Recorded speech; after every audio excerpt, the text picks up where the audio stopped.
Welcome to the Global Intelligence Weekly Wrap-Up, the podcast where intelligence meets real-world events. This week, Neil Bisson, Director of the Global Intelligence Knowledge Network and a retired intelligence officer with the Canadian Security Intelligence Service, brings you sharp insights on a series of cases that test the limits of oversight, accountability, and foreign interference. We begin in Canada, where the government is moving to dissolve Samidoun, a Vancouver-based organization already listed as a terrorist entity, raising urgent questions about how extremist groups exploit legal loopholes to maintain legitimacy. Across the Atlantic, UK authorities have dropped high-profile charges against two men accused of spying for China. This is happening even as MI5 faces a double scandal, admitting it unlawfully accessed the data of a BBC journalist while also being investigated for providing false evidence to the courts in the Agent X case. The spotlight then shifts to Essex, England, where 3 people have been arrested under the UK's new National Security Act for allegedly assisting Russian intelligence. Early reports suggest these weren't just spies, but potential saboteurs, part of a wider European pattern that includes Lithuania's newly revealed parcel bomb plot, now leading to terrorism charges for 15 suspects. And in the United States, President Donald Trump has announced plans to designate Antifa as a major terrorist organization, igniting a fierce debate over domestic terrorism, political expression, and the limits of government power. Stay with us as we break down what these stories mean for intelligence, democracy, and the security challenges facing Canada and its allies. Let's get started.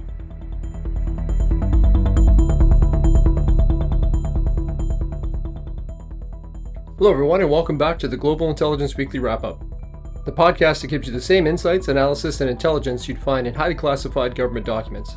I'm your host, Neil Bisson, the Director of the Global Intelligence Knowledge Network and a retired intelligence officer with the Canadian Security Intelligence Service. Each week, I take the latest open-source media stories relating to national security, espionage, sabotage, foreign interference, and terrorism to provide you with the analysis and insights you need to better prepare for the threats to your country, your career, and your safety. It's been a busy week of captured spies, lost faith in UK intelligence, and a call to label left-wing ideologies terrorist groups.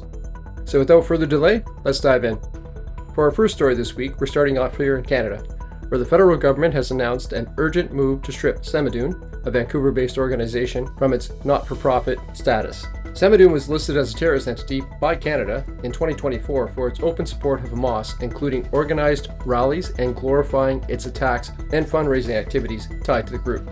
Despite being listed as a terrorist entity under Canadian law, Samidoun has continued to exist as a federally registered corporation, raising serious concerns about the gap in Canada's counterterrorism regime. Industry Minister Melanie Joly made the announcement on social media, calling it, quote, completely unacceptable that the organization formerly designated as a terrorist entity is still enjoying legal recognition as a not-for-profit. Samidoun has been active in anti-Israel protests and is linked to individuals already sanctioned by both Canada and the United States. From an intelligence and national security perspective, this situation illustrates a troubling disconnect between policy and practice. While the criminal code prohibits providing financial services or property to Samidoun, the organization's legal registration has provided it with a veneer of legitimacy. This inconsistency undermines the credibility of Canada's counterterrorism framework and opens the door to exploitation by other groups. Once Samidoun was designated as a terrorist entity, that should have curtailed its ability to operate openly in Canada. Yet, years later, the group still maintained its not-for-profit status, a fact that the Jewish advocacy groups such as B'nai B'rith Canada described as a mockery of the country's efforts to combat terrorism. Experts note that Canada has long been criticized as a pervasive environment for terrorist financing and extremist organizing. Advocacy groups have highlighted the way organizations exploit loopholes in Canada's charitable and not-for-profit systems to raise funds and mobilize support. The Samidoun case is a vivid example of how legal structures can lag behind security realities. The Macdonald-Laurier Institute's Casey Babb described the situation as, quote, long overdue, noting that for decades hostile actors have been using Canada like an ATM to fundraise and mobilize. B'nai B'rith Canada also praised the government's announcement, stating that every day Samidoun continued to exist as a registered corporation was a, quote, blight on Canadian society. The government's move to dissolve Samidoun's not-for-profit status is both necessary and symbolic. It demonstrates that legal frameworks must match the seriousness of terrorist designations. The broader implication is clear. Canada cannot afford to be perceived as a safe haven for groups that exploit loopholes to operate despite being formally identified as security threats. Moving forward, the government may need legislative reform to prevent similar cases in the future.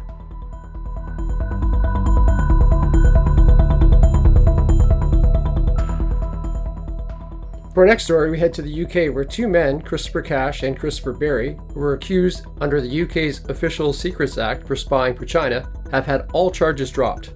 Prosecutors announced they would offer no evidence, stating that the case failed to meet the threshold for trial. The decision has triggered outrage from senior members of the UK government. Cash, a former parliamentary researcher with ties to the Conservative Party's China Research Group, and Berry, a teacher from Oxfordshire, were accused of providing information useful to the enemy between December 2021 and February 2023. Their arrest in 2023, following a counter-espionage investigation, brought intense scrutiny and headlines about Chinese infiltration of Westminster. The Crown Prosecution Service ultimately concluded the evidence was insufficient. This outcome has sparked a strong reaction from the Home Office and Downing Street, both of which called the allegations, quote, gravely concerning, and expressing disappointment that the case could not proceed. The case unfolded against the backdrop of increasing warnings about Chinese espionage in the UK. In 2021, MI5 publicly identified Christine Lee as an alleged Chinese agent who had cultivated relationships in Parliament. More recently, businessman Yang Tengbo was barred from entering the UK over alleged spying activities. Beijing has consistently rejected these claims, calling them, quote, fabricated and political manipulation. Parliamentarians such as Alicia Kearns voiced disbelief that the case was dropped, alleging clear links between Cash, Berry, and China's United Front Work Department. Meanwhile, Cash's defenders, including his legal team and colleagues, described the past 2 years as a nightmare and stressed the personal toll of the allegations. This case demonstrates both the challenges and the stakes of prosecuting espionage in open democracies. On one hand, prosecutorial thresholds and evidentiary requirements protect civil liberties. On the other, the inability to bring cases to trial may embolden adversaries and leave security gaps. For Canada and other Western countries, the message is clear. Accusations alone are not enough. Governments need airtight, admissible evidence to counter state-backed espionage.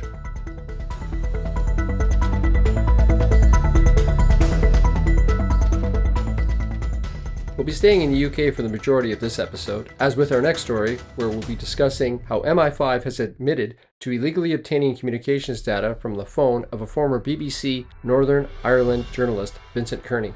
The acknowledgement, made to the Investigatory Powers Tribunal, revealed that the security service accessed his phone on 2 occasions, in 2006 and 2009.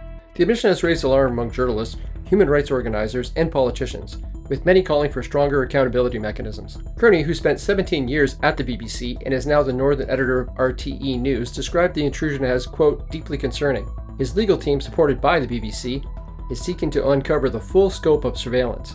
This case follows broader concerns about surveillance of journalists in Northern Ireland, including legal battles involving reporters Barry McCaffrey and Trevor Burney. The case illustrates the risk posed when intelligence agencies overstep their legal authority.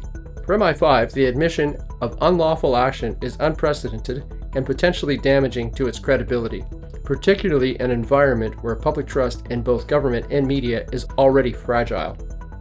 Journalists' ability to protect confidential sources is considered a cornerstone of press freedom. Amnesty International called MI5's actions, quote, particularly alarming, warning of a chilling effect on investigative reporting. Political leaders across Northern Ireland echoed the sentiment, with Sinn Féin's Jerry Kelly demanding greater accountability and the SDLP leader, Claire Hanna, urging a forensic review of surveillance practices. The incident also highlights broader debates about surveillance powers in the UK, particularly following the 2016 Investigatory Powers Act, which was designed to provide oversight of intelligence collection and has itself been criticized as overly permissive.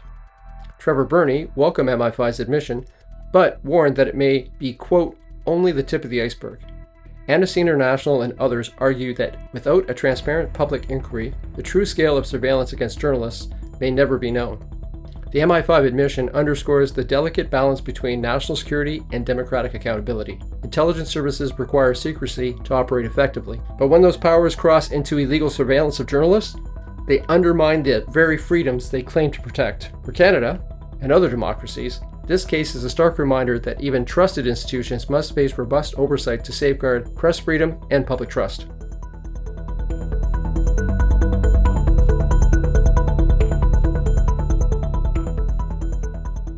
We head to New York for our next story as we look at a striking case. A longtime Chinese dissident and human rights activist has admitted to acting as a spy for Beijing, targeting his own community of exiles and activists while publicly maintaining a pro-democracy posture.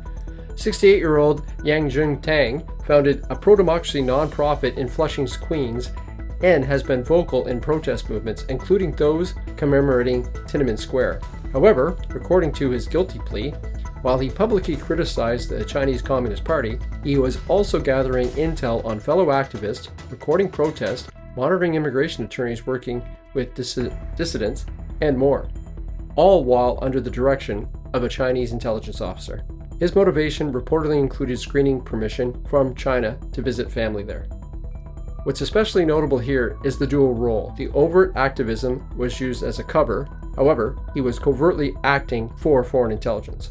This confirms patterns seen in what U.S. law enforcement terms transnational repression, where states like China try to monitor, intimidate, and suppress dissident voices abroad by leveraging diaspora networks and trusted insiders. In recent years, U.S. federal agencies have brought more cases under statutes aimed at acting as agents of foreign governments, particularly involving China. Many of these cases involve individuals who were part of diaspora or activist communities, including academic, nonprofit, or immigration law circles. This should be a red flag for Canadian intelligence community. A large amount of attention has been placed on foreign interference within diaspora communities in Canada. This opens up an opportunity for foreign states like China to place agents into perceived dissident organizations to spy on the activities of those groups, while simultaneously attracting the attention of Canada's intelligence community to identify members of CSIS and the RCMP who are mandated to work on these national security files. As a former intelligence officer, this is yet another example of the requirement for constant validation against sources and contacts. Tang's case follows others like Shengjun Wang, both in profile, activism plus dissent, and in the way trust is weaponized. There is also growing concern among Homeland Security, intelligence, and civil liberty experts how to balance the protection of dissent, speech, and advocacy with detecting covert foreign influence.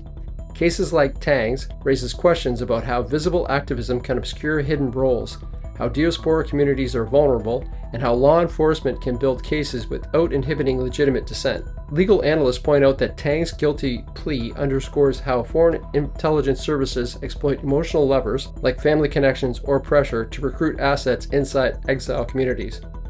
Others say the case serves as a warning. Activism alone doesn't guarantee immunity from being manipulated.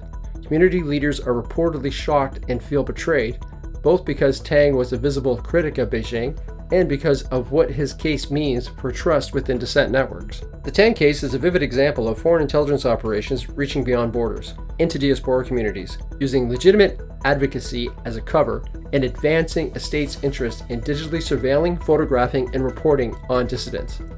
It should force us to think about several policy implications. More robust outreach, plus protection for dissident networks, better tools to identify covert influence, and legal frameworks that balance civil rights and state security.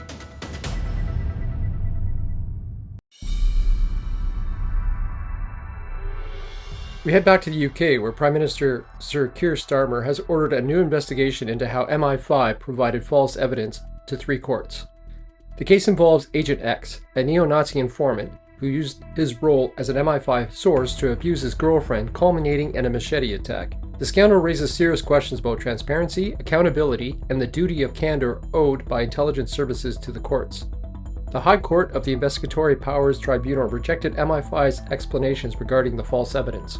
Judges concluded that earlier inquiries into the matter, quote, suffer from serious procedural deficiencies, unquote, and could not be relied upon. Starmer has now directed Sir Brian Leveson, the Investigatory Powers Commissioner, to oversee a fresh investigation led by Deputy Commissioner Sir John Goldring.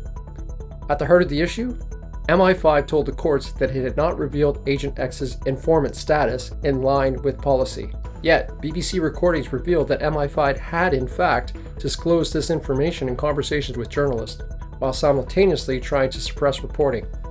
The contradiction undermines MI5's credibility and raised suspicion of deliberate contempt of court. The controversy began with a BBC investigation in 2022 into Agent X's violent and abusive behavior. When journalists pressed MI5, officials attempted to dissuade reporting by confirming his informant status off the record, while later denying such disclosures in court. The scandal only grew as official inquiries initially absolved MI5 of deliberate wrongdoing, chalking the matter up to poor memory and mistakes. But when senior judges revisited the case this summer, they concluded that prior investigations were inadequate. Their concern extended beyond whether MI5 officers committed contempt of court. It touched on broader issues of whether the duty of candor, a legal requirement for public bodies to be open and honest, had been breached. Kate Ellis, of the Center for Women's Justice, who represent Agent X's former partner, welcomed the new investigation, describing reliance on false evidence in court as profoundly serious. Legal experts stress that if intelligence agencies cannot be trusted to provide accurate information to courts, it strikes at the foundation of accountability and oversight in a democratic system. This case places MI5 under a harsh spotlight. At stake is not only its credibility with the judiciary, but the broader principle of candor and trust between intelligence agencies, government, and the courts. If the investigation uncovers systemic failures or deliberate misrepresentation, it could have lasting implications for oversight mechanisms in the UK and for public trust in intelligence services.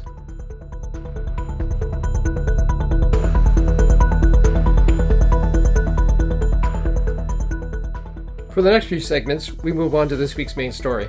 3 people have been arrested in Essex, England on suspicion of assisting Russian intelligence. As Western democracies tighten laws on foreign interference, this case is one of the first high-profile instances under the 2023 UK National Security Act, illustrating how the legal tools meant to guard against espionage are now being used. 2 men, a 41-year-old and a 46-year-old, and a 35-year-old woman were arrested in Grays, Essex. Searches were conducted at their residence, and they were taken to London Police Station before being released on bail. Authorities allege these individuals were somehow acting as proxies, local actors recruited or co-opted to facilitate Russian intelligence operations. This has become a recurring pattern. Rather than foreign agents themselves on the ground, security agencies are increasingly concerned about nationals who assist from within. Because of the 2023 National Security Act includes new offenses targeting actions such as aiding foreign intelligence services and foreign interference, these arrests carry penalties of up to 14 years. As such, this case may become a benchmark for how the UK enforces these new powers, especially when it comes to prosecuting proxy helpers, those individuals who operate on behalf of intelligence services without holding formal roles. The arrests reflect growing anxieties in the UK about Russian espionage since the invasion of Ukraine. Intelligence services have repeatedly warned that hostile states are doubling down on efforts to cultivate sources, recruit informants, and use legal loopholes to operate in allied countries. The UK's Counter-Terrorism Command has also pointed to previous cases involving the Wagner Group and attempts to influence or destabilize through non-kinetic means. Laws like the National Security Act are recent, but seen as necessary countermeasures in this evolving threat environment. Security analysts say this case proves that new legislation is more than symbolic, it's increasingly being used in practice. Some have cautioned, however, that public trust depends on how transparent these investigations can be, given their sensitivity and the risk for overreach. Observers also suggest that monitoring how these arrests develop, whether charges stick, evidence is disclosed, and whether courts can handle the burden of proof is essential for establishing legal precedent. These arrests in England are a signal. Laws enacted to counter foreign interference are now tools in action. For defense contractors and companies operating internationally, this underscores how critical it is to understand national security laws, due diligence obligations, and how seemingly peripheral actors or proxies can become liabilities. For my listeners, I will be teaching a new online course for the University of Ottawa Professional Development Institute National Security and Intelligence Certificate this winter, which is entitled Sabotage and Proxy Operations. This is a new and evolving tactic for foreign states' adversaries, and the course will take a deep dive into the tactics, techniques, and focus on foreign enemy states like Russia in their use of proxy agents and sabotage techniques. I'll leave a link to the course in the transcript and show notes.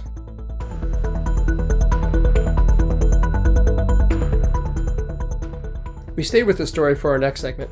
While the first reports highlighted that this was one of the earliest applications of UK's new National Security Act, additional details now shed light on Russia's growing reliance on local proxies to carry out covert operation.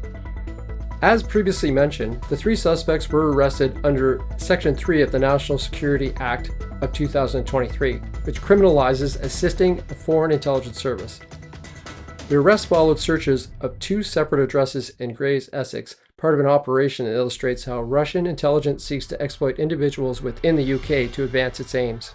What is particularly significant is the way this case reflects a shift in Russian tradecraft. Instead of deploying officers with diplomatic cover, Russian intelligence has increasingly turned to criminal groups, private operatives, and UK-based nationals. This approach allows Moscow to blur responsibility, complicate attribution, and expand its operational reach without the risks that come with traditional espionage. MI5's Director General, Sir Ken McCallum, has previously warned that Russian state actors were relying on proxies to do their, quote, dirty work. He specifically highlighted the GRU, Russia's military intelligence service, as being on a mission to generate chaos on British and European streets through sabotage and arson. These comments were reinforced earlier this year when a group of men recruited by the Wagner Group, a Russian private military organization, carried out an arson attack on a Ukraine-linked warehouse in London. While the Essex arrests are not directly connected to the case, both illustrate the same trend. Russia is outsourcing operations to cutouts who are easier to recruit and harder to trace back. UK counterterrorism officials, including Commander Dominic Murphy, have emphasized the rising number of people in Britain being recruited by foreign intelligence services. Analysts note that such tactics serve 2 purposes. They extend Moscow's reach while also sowing fear and distrust within local communities. By leveraging criminals and private contractors, Russia creates a murkier operational picture that challenges both law enforcement and intelligence oversight. The Essex arrests are not just an isolated case, they are part of a broader evolution of Russian intelligence strategy. Instead of relying solely on career spies or illegals, Moscow is increasingly using ordinary citizens, criminals, and front organizations to wage a shadow war on European soil. For policymakers and defense contractors alike, the lesson is clear. Vigilance must extend beyond embassies and official channels to a broader environment where proxies can be recruited and activated.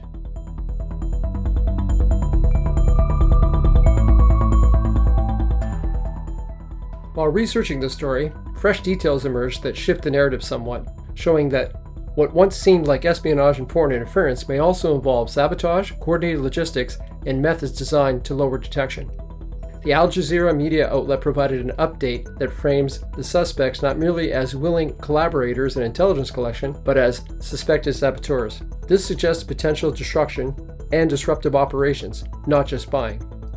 One particular point of note, Al Jazeera reports that similar sabotage plots across Europe, in places like Lithuania and Poland, have involved incendiary devices hidden in everyday items, cosmetics, vibrating cushions, and shipped via courier networks. Those cases, while not proven to be connected, mirror the kind of tradecraft states like Russia may be refining. Low signature methods, using proxies, and exploiting logistical vulnerabilities. Earlier accounts focused on proxies and helping foreign intelligence services under the new UK National Security Act. Now we see the possibility that the functionality of those proxies extends into active sabotage, which raises legal, operational, and countermeasures questions. It isn't just about being compromised or passing information, it's about actively enabling damage through covert means. This expansion makes sense considering the recent trends. European intelligence and law enforcement have documented multiple sabotage incidents involving Russia and its agents, arson attacks, explosive devices, and disruption of supply chains. Authorities in Lithuania and Latvia have foiled plots involving devices sent through couriers and shared concerns over how private operatives, mail transport networks, and third-party couriers are being used. Under the National Security Act, the UK now has stronger tools to go after not just espionage, but those broader sabotage and foreign interference threats. Security analysts are flagging this development as serious because sabotage introduces higher stakes, physical damage, potential risk to human life, threats to infrastructure, and broader disruption. Some warn that the legal definitions around assisting foreign intelligence services will increasingly be tested, but does this add sabotage count under these definitions? Experts also note that supply chain security, package screening, logistics oversight become just as important as counter-espionage in this environment. What started as a high-profile application of counter-espionage law is now evolving into a case that could redefine what foreign interference looks like, including sabotage by proxies, low-signature attacks, and use of everyday logistic channels. For defense contractors, industry partners, and governments, this means one must prepare for the threats that are not merely informational or cyber-based, but physical, logistical, and covert.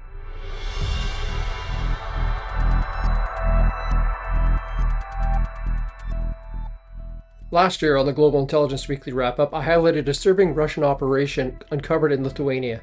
Explosive devices disguised as consumer goods and shipped across Europe through courier networks.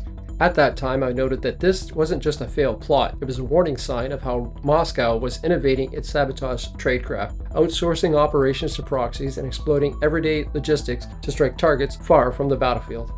This week, that warning has been confirmed. Lithuanian prosecutors have now charged 15 people with terrorism over what has become known as the Russia bomb plot.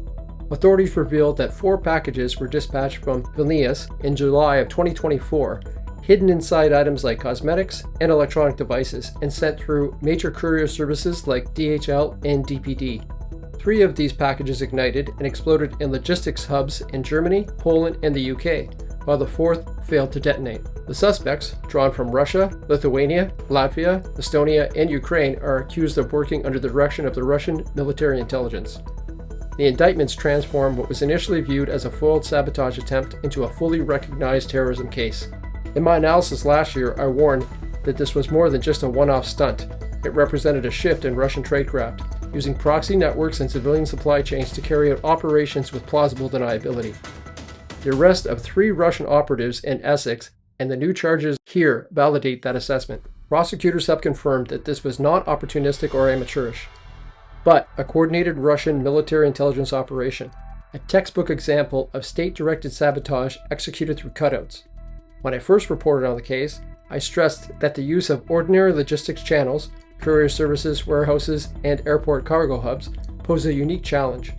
Unlike traditional sabotage, these methods target infrastructure in ways that are harder to detect and easier to replicate.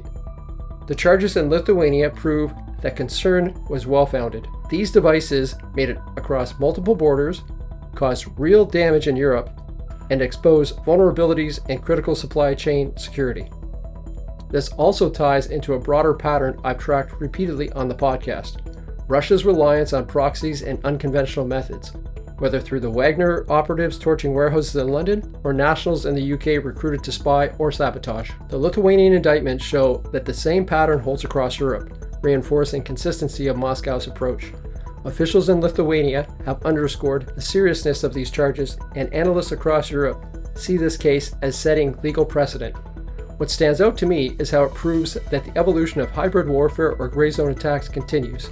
Russia isn't just hacking networks or spreading disinformation, it's planting bombs in delivery trucks, exploiting the global economy's arteries and testing Western resilience. That's exactly the type of low-signature sabotage I cautioned about last year, and now it's been confirmed in court documents. This follow-up underscores an important point. When I flagged this case last year, it was already clear it wasn't just an isolated event. The formal charges against 15 suspects confirm that Russia is pursuing a deliberate sabotage strategy using proxies and everyday logistical systems. For policymakers, defense contractors, and industrial leaders, this isn't just a headline, it's proof that the supply chains are battlefields and that vigilance must extend far beyond traditional intelligence targets.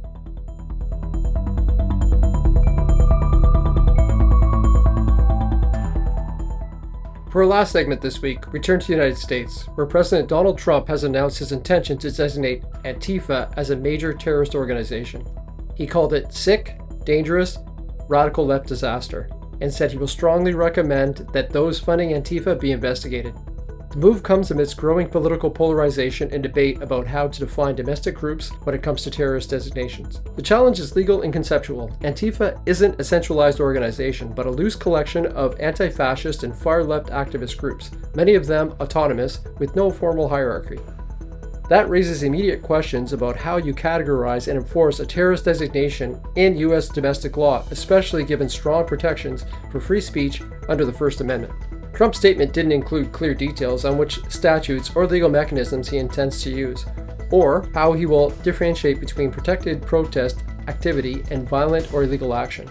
He also pledged to target financial supporters of Antifa groups, signaling the allegations of material support could become a tool of enforcement. This isn't the first time Antifa has been floated as a target for legal sanctions. Former FBI Director Christopher Wray in 2020 called Antifa more an ideology than an organization, something without fixed structure, which complicates any attempt at formal designation. The US does not have a single domestic terrorist organization list similar to those for foreign groups, which makes it legally murky to label domestic organizations or movements in this way. The announcement also follows the fatal shooting of conservative activist Charlie Kirk, which has amplified calls from Trump and some Republicans for stronger actions against political violence, especially from those groups perceived as the radical left. Legal scholars warn that this kind of designation risks overreach, given constitutional protections for political expression and assembly. There is widespread concern that branding a broad ideology as terrorist could chill legitimate protest and dissent, and that such moves may be challenged in court.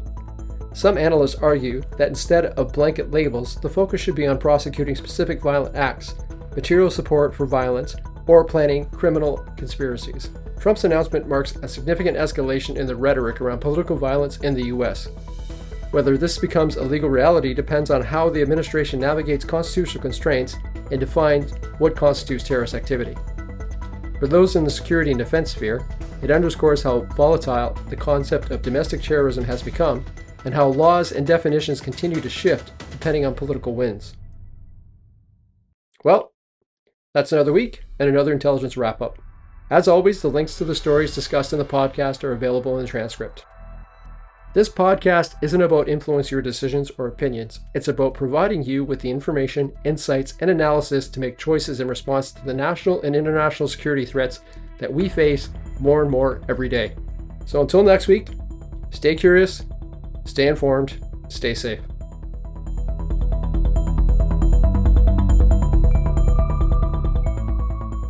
That concludes this week's Global Intelligence Weekly Wrap-Up. Thank you for tuning in. This week, we examined Canada's urgent move to dissolve Samidoun, MI5's twin crises of false evidence and unlawful surveillance, the Essex arrests under the UK's new National Security Act, Lithuania's parcel bomb plot tied to Russian intelligence, and President Trump's push to label Antifa a terrorist organization. Each of these segments reinforces a crucial point. Espionage, sabotage, and extremist movements aren't abstract. They directly affect our security, our institutions, and the democratic values we depend on. Every episode requires significant research and careful analysis that only comes from years of experience and training, all to bring you the clearest intelligence picture possible. If you find value in this content, I encourage you to support the podcast on Buzzsprout. Your contributions help sustain the effort and expand our reach to a wider audience. And don't forget to subscribe, share the show, and leave a review. It's the best way to grow this community of informed listeners. Until next week, and as Neil always reminds us, stay curious, stay informed, and stay safe.